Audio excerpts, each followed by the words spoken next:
邊個？係你？豬哥，我帶咗我豆翻嚟啦！係丞相啊嘛？喂，你貴姓啊？姓曹。咁啱咯，昔日丞相與劉備對敵，我今日一心歸降於你，仲帶埋阿斗嚟做手信。你估我信唔信你啊？手起身。係。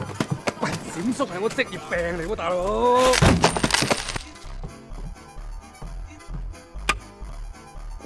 呢樣嘢表面上係個飾物，但係我攞嚟夾鼻毛㗎咋。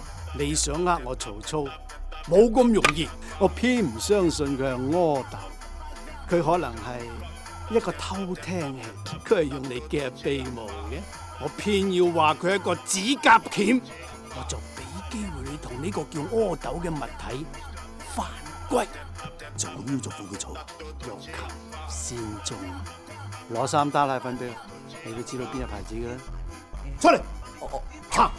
鬼鬼祟祟咁，想做咩啊？自從上次一別，我非常之咁掛住你。後來我一收到風話你中意呢條女，我就冒住生命危險咁帶佢嚟俾你。佢就係小喬，係佢。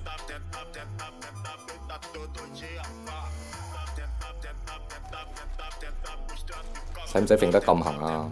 帶佢出去重重有賞，明白？多謝丞相，多謝丞相。你真係小喬？你睇清楚，我係小喬。